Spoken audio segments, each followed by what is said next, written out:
প্রতিহিংসার রাজনীতি আমরা এই দেশে দেখেছি।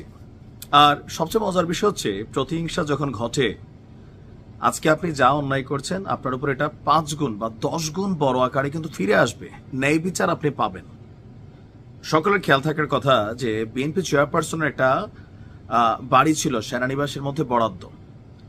তো সেই বাড়িটা বাংলাদেশ আওয়ামী লীগ সরকারের সময় টেকনিক্যালি ওই বাড়ি থেকে উচ্ছেদ করা হয়েছিল বেগম খালেদা জিয়াকে।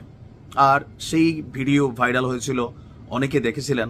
দীর্ঘ সময় গেছে, কারাবরণ করেছেন, তারপর সরকার পতন হয়েছে। আর এই পতনের পর থেকে উনি দেশের বাইরে গিয়েছেন, চিকিৎসা করেছেন, শরীরেরও মাশাআল্লাহ উন্নতি হয়েছে। আর এবার সর্বশেষ সুসংবাদটা তিনি পাইলেন। যদি থাকে নসিবে, আসলে কে আটকাবে?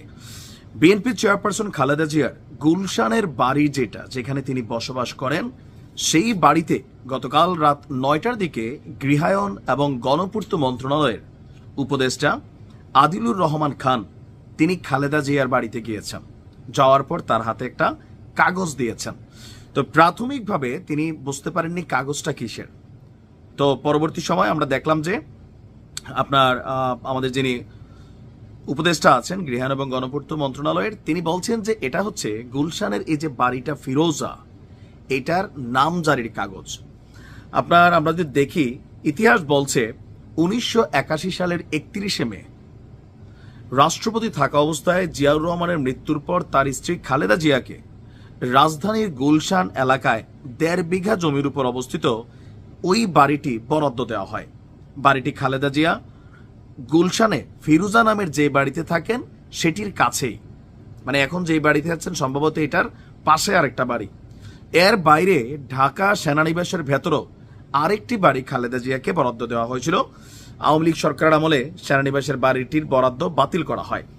সরকারের সূত্র বলছে গুলশানের বাড়িটি বিএনপি চেয়ারপারসন খালেদা জিয়ার নিয়ন্ত্রণে আছেন, তবে তার নামে নামজারি করা ছিল না।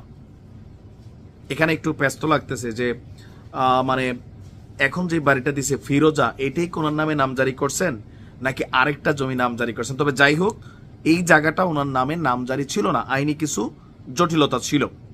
অন্তর্বর্তী সরকার দায়িত্ব নেওয়ার পরে খালেদা জিয়ার নামে বাড়িটি নামজারি করা হয়। তো এতদিন কেন সময় লাগলো? গণপূর্ত মন্ত্রণালয় বলছে খালেদা জিয়ার বাড়ির নামজারির বিষয়টি অনেক আগেই সম্পন্ন করেছিল সরকার। আনুষ্ঠানিকভাবে নামজারির কাগজটি খালেদা জিয়ার হাতে তুলে দেওয়ার ইচ্ছা ছিল সরকারের, কিন্তু খালেদা জিয়ার শারীরিক অবস্থার কারণে এই আনুষ্ঠানিকতা দেরি হয়। কারণ তিনি লন্ডন গিয়েছেন, দীর্ঘ সময় সেখানে থেকেছেন, চিকিৎসা করেছেন। আর চিকিৎসা শেষে তিনি এই মুহূর্তে আবার বাংলাদেশে ফিরে আসছেন। আর ফিরে আসার পর তাকে তার এই বাড়ির যে নামজারির কাগজ, সেটা ডক্টর ইউনূসের সরকারের এই উপদেষ্টা নিজে গিয়েছিলেন। আবার এই সময় এখানে আরো কয়েকজন উপস্থিত ছিলেন, যেমন গণপূর্ত মন্ত্রণালয়ের সচিব নজরুল ইসলাম, রাজধানী উন্নয়ন কর্তৃপক্ষ রাজুকের যিনি চেয়ারম্যান আছেন রিয়াজুল ইসলাম উপস্থিত ছিলেন। আর ওই সময় আমাদের এটা কি মেকশিওর করছে খালেদা জিয়ার যিনি একান্ত সচিব আছেন ABM আব্দুস সাত্তার, তিনি বলছেন উপদেষ্টা আদিলুর রহমান খান সহ মন্ত্রণালয়ের কর্মকর্তা এসেছিলেন, আধা ঘন্টার মতো ছিলেন। আর বাড়ির নামজারির কাগজের হস্তান্তরের বিষয়ে সেগুলো দিয়ে গেছেন। দেখেন পরিবেশ পরিস্থিতি কিভাবে বদলে যায়। এত এত বাড়ি গাড়ি এক সময় আওয়ামী লীগেরও ছিল।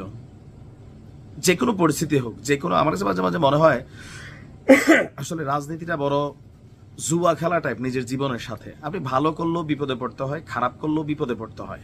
আর যারা খারাপ করে তারা ডেফিনেটলি বিপদে পড়ে। তবে যারা ভালো মানুষ বিপদে পড়লেও হয়তো বিপদটা কাইটা যায়। কাউকে ঘরছাড়া করা আপনার জন্য এটা তৈরি হয়ে যাবে। যাই হোক, শেষ বয়সে তিনি মিনিমাম লেভেলের এতটুকু স্বস্তি পেয়েছেন। Best of luck. আসসালামু আলাইকুম।